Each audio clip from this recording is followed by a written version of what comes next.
Welcome to the Voice of Retail podcast. My name is Michael LeBlanc, and I am your host. This podcast is produced in conjunction with Retail Council of Canada. In this episode, meet Carson Arthur and hear about his journey from a media personality to an independent small retailer, launching Carson's Garden and Market in Prince Edward County. Carson shares his product sourcing strategies and challenges, advice for his fellow indie retailers, SMB growth strategies for governments, and plans for an exciting future. Let's listen in now. Carson, welcome to the Voice of Retail podcast. How are you? I am good. I'm excited to be here. It feels weird to be on this end of the microphone, though. Yes, we're going to talk about that. You spent a whole bunch of lifetime on the other side of the microphone. And you know what's funny? You and I met in person a couple of weeks ago. I was in your wonderful store in Prince Edward County, and we bought some great stuff, my wife and I, and we started talking. And I overheard you say a name of someone that I knew very well, and I'm like, could that be the same guy? It feels like you and I have been circling around each other for like a decade, but never meeting. So I'm really glad we met, and I'm thrilled you could join me on the mic. I was going to use the same analogy, but I was going to say we were circling the bowl, which is, never got flushed at the same time. But yes, it is true. We did connect. Yeah. And thanks for coming into the store. I mean, it's been an interesting journey, to say the least. So to have somebody with your background come in and give advice, hugely important. Well, I think what I'd love to talk about as we kind of meander through our time together is I want to learn more about you. I think the audience, you're an interesting cat, and you do interesting things, and you bring an interesting context to retail, and then the retail itself. But first of all, where am I finding you today? Are you in the store today? And use that as your jumping off point. Tell us about where you are and who the heck are you, and what do you do for a living?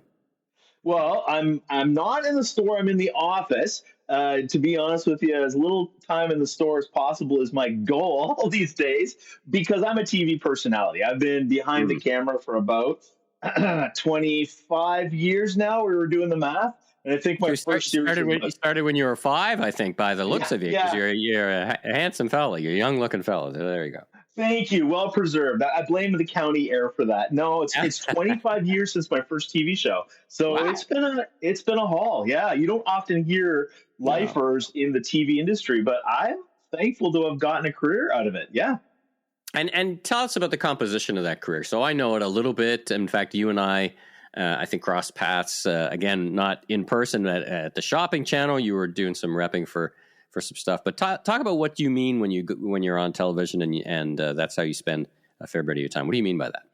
Sure. Well, I'll rewind a little bit. So prior to television, I worked for Procter & Gamble, and I was one of those eager beavers who started in the mailroom and worked my way up to launching brands in Canada that had already been successful in the U.S. So I helped bring in Febreze and Iams and Crest White Strips, and a lot of the ones that we rely on today, I brought them into Canada.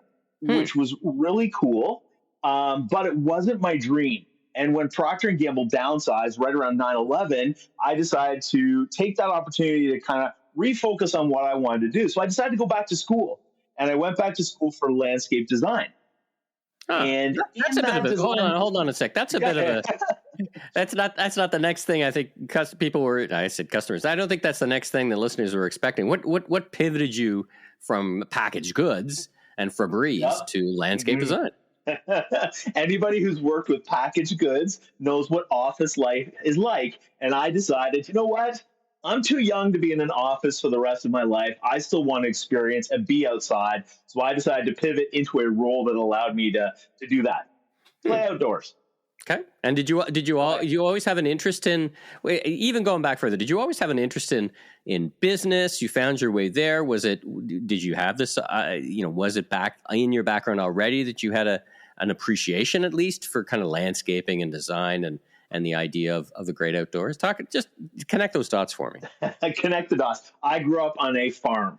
And as a Canadian farmer who watched his family struggle from paycheck to season to crop to boom to bust, decided that was the last thing I wanted to do with my life.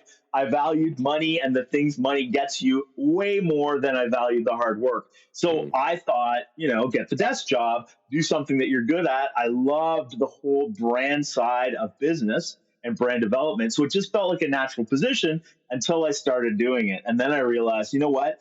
I really do like being outside. I do like working with my hands, but it took me, that sort of I want to say, career detour to figure out where I was meant to be. Interesting. All right. So you still do that today, right? You were just, when we were in the story talking about you're heading out on a tour. Talk a little bit about that just to bring us up to current events. Well, I'm even going to connect a couple extra dots for you. So my first TV show was called Room to Grow, and they said to me, "Hey, Carson, we want to work on outdoors and create beautiful spaces, but we want it to be a show that advertisers want to participate in." And I said, "Oh, hey, brand, I can do that. Check the box." So I started connecting advertisers with the content really early on. 25 years ago, I would talk to the advertisers and the people that, were invested in the show and say, "Okay, what are the types of things that you're excited about? How can I show those in a way that I'm excited about so that my viewers would also feel the same way?" So I started to connect those dots. And out of that, I started to become brand ambassador for a lot of outdoor products and work with a lot of very large companies doing just that, connecting the dots. So let's talk about this. I don't know. What do you call it? Another pivot? You have a store. What's the origin? Talk about, first of all, introduce the store and the concept, and then I want to get into the origin story and talk more about that. So tell people as if they were standing in the middle of Carson's what to expect and what that store looks like. So my store is called Carson's Garden and Market. It's in Prince Edward County. I'm surrounded by wineries and breweries, and I focus on the things about gardening that I love. So all the best tools from around the world, plants, products, flowers, everything that brings me joy in the garden, I bring to my store because these are the things that motivate me. The concept of the store, though, was a little different. I'm actually related to some very famous HGTV couple. Sarah Baumler is my cousin, and Brian and I have had lots and lots and lots of conversations, and Scott McGilvery as well. So I've had the pleasure of kind of picking their brain as to how to, take your TV career and build a brand or build a concept out of it. When you see all their vacation rental shows, and they've really done that. They've taken TV and made it work for them. So I decided to do the same. I was at the time filming with Cityline, still doing media tours across Canada. And I said, if I'm going to be this gardening expert, why would I not want to share all the things I love with a client base and build a store around it? And that's what I did. It's a little like I was in Waco, Texas a couple of months ago, and I went to the Magnolia area, and the Gaines have done that very, very well. I'm like kind of on steroids, of course, but I get where you're going. I guess in your old world, you'd almost call it some of this stuff as line extensions and some as new brands, right? From that perspective. Yeah, exactly. 100%. The difference is, I said after 25 years on TV, I want to start, I don't want to use the word retirement because I'm way too young for that. Yeah. But I want to start changing my life and enjoying life a little bit better. Instead of driving the hustle, I thought, listen, I'm gonna get into this retail world, which I love as a consumer, and love the shopping experience and going into beautifully, curated collections and stores. I want to do that on my own definition of what that looks like for a Carson Arthur store. Now, this, if I recollect correctly, that was 2019. When did you start thinking about that? How long was it before that spark of inspiration hit to when you opened the doors at your store? Well, because I'm a garden guy on TV, my real sweet spot has always been in the summers. And because Canada has our lovely seasonality, during the winters, I didn't have much to do. So what I was doing was buying and selling houses and renovating them and flipping them, and kind of doing it as an aside, but something I enjoyed doing. So I decided that at the time with my partner, we were going to buy one more in the city. But the housing market in Toronto went so crazy at the time that there was really no room to be profitable in doing that. So we started looking outside of the city, and we discovered Prince Edward County. And I found a home that not only met all of our needs for the current status, but also as a retirement property had so much potential. And with the parcel of land the house had was also this acre and a half piece of vacant space that was perfectly suited for this little garden center. So this was about 14 years ago that we kind of looked at it. We bought, we moved, and I actually built the store.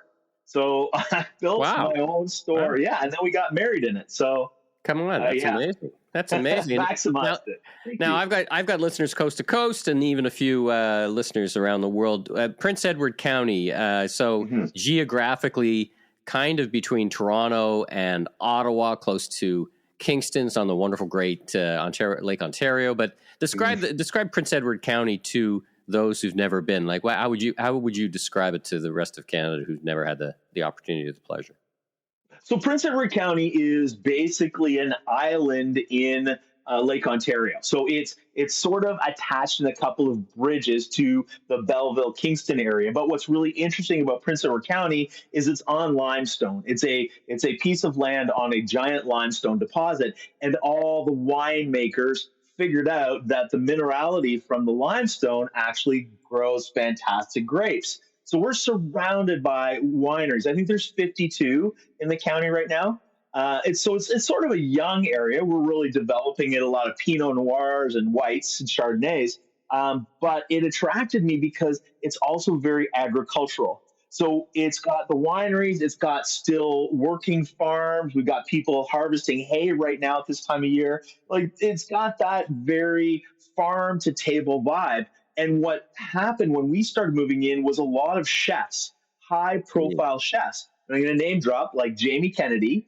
These chefs started moving in because of that farm to table, grow what you eat lifestyle. And that's really what Prince Edward County offers, is that kind of that quality of life that you just don't get in urban centers.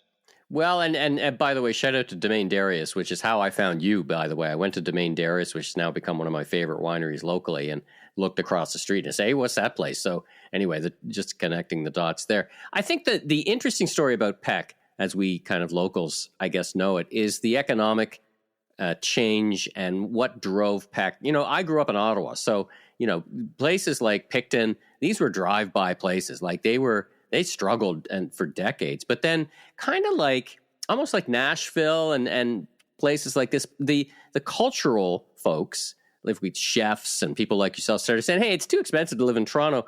I'm going to look for something different. Does that sound familiar to you? Do you talk a lot of your fellow citizens about that kind of, I'm looking for something different, not just that kind of farm to table, but also, I can live here. I can afford a house here, and it's a pretty good place to live, and I can have a glass of wine. Does that connect for you? Yeah, absolutely. And it's not just the chefs and the people like myself. Art is so prevalent in this area, and any good representation of a community has a deep reservoir of artists, and that really drives the county. We have a fantastic art program. In fact, I was at an art show last night. It's a different cultural experience, but I always joke with people, and I said, I left the city because I didn't want to be in traffic. And I calculated how many hours a day I spent in traffic.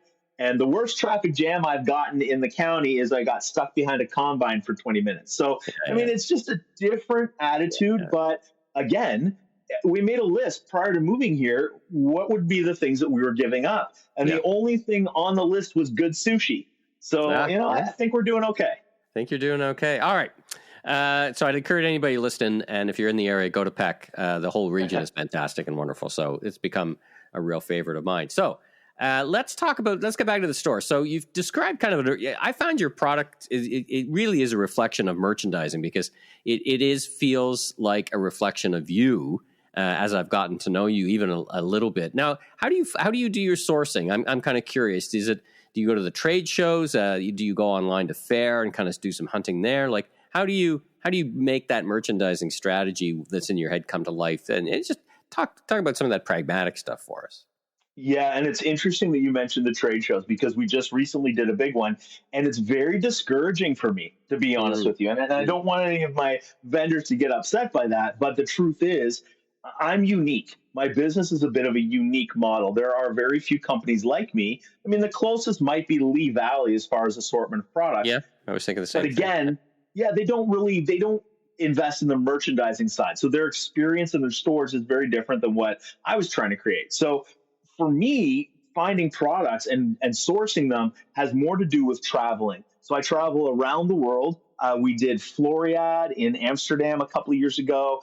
We just did Ireland. I'm looking for products around the world in gardening communities and bringing them back. I bring back a ton of product from the UK, from the Royal Horticultural Society. So I'm looking at other regions that value gardening the same way I do and bring those products back into my store. A lot from Japan, believe it or not. Oh, The interesting. Japanese gardening products are fantastic. And do you use an online site like Faire? Like I was on Faire last night, just looking up different stuff for barbecue. And the good news about it is you can find neat stuff. The not so good news about it is so can everybody else, right? That's the one downside. And I do like Faire, and we will do small testers out of Faire. And I look for Canadian suppliers because I am trying to promote the shop local and to kind of live by, even though I'm bringing in products from around the world, I still want to have some local content. So I do use Faire. I do use a couple of others, Shopsio as well. I mean, they're fine, but like you said, there's nothing that makes you different if that's your main sourcing or model. So I try and get out of that a little bit. Well, let's turn our minds to you as a retailer. So you spent it's not your first career change, but you spent now a bunch of years as a retailer. You opened in 2019, so then you got hit with COVID shortly thereafter. But what did you learn about being a retailer? You must have been surprised at some things and reassured at others. But what were the most surprising things you learned about being a retailer after opening your store? Well, I did a lot of research before even going down the retail route. And I spent the time writing the business plan and going through the whole model and opening in 2019 and starting to see, the evolution of what I was trying to create, but keep going back to the business model and saying, okay, this is what my goal was. Does this fulfill my goal? And I kept using that as my blueprint. And then COVID hit. And honestly, you want growth for your business. But when COVID hit, it was completely... You just got to survive, right? Well, no, it was the opposite for us. And this is why it was, it was shocking. And so many businesses had such a hard time during COVID. We had the opposite. Prince Edward County, because of its little kind of, I don't want to say bubble, but its own little ecosystem, we actually stayed green as far as people being able to shop and coming into stores and doing stuff. We had a lot more flexibility than the rest of the country because there really weren't any cases or active cases in our area. So everybody who would normally travel or spend money traveling all came to Prince Edward County. So we had a massive, massive explosion of tourism and infrastructure dollars, and it was absolutely insane. I couldn't hire or get enough people. I was constantly just trying to run to keep up. So I had a nice little growth happening in 2019, 2020, and then a spike in 2021. In fact, my sales almost doubled because luckily had so many TV opportunities. I got to talk about my store on Cityline and all the morning shows that I was doing in Ottawa and Toronto and Hamilton. So all these people were coming in because we became a destination. Yeah. So can't get an airplane, so I'm going to drive to Peck. Right on. It's funny when you look at what happened. Right. Yeah, absolutely. So I never got to find a rhythm. Like I got growth, and then we had this massive spike. And coming out of the spike, it just kept dropping and dropping and dropping as things normalized, as people started going to Europe again and started, traveling into the U.S. Prince Edward County's tourism numbers dropped. So it was really interesting to go from such a peak, such a massive volume of sales to where we are today, which is the complete opposite of that.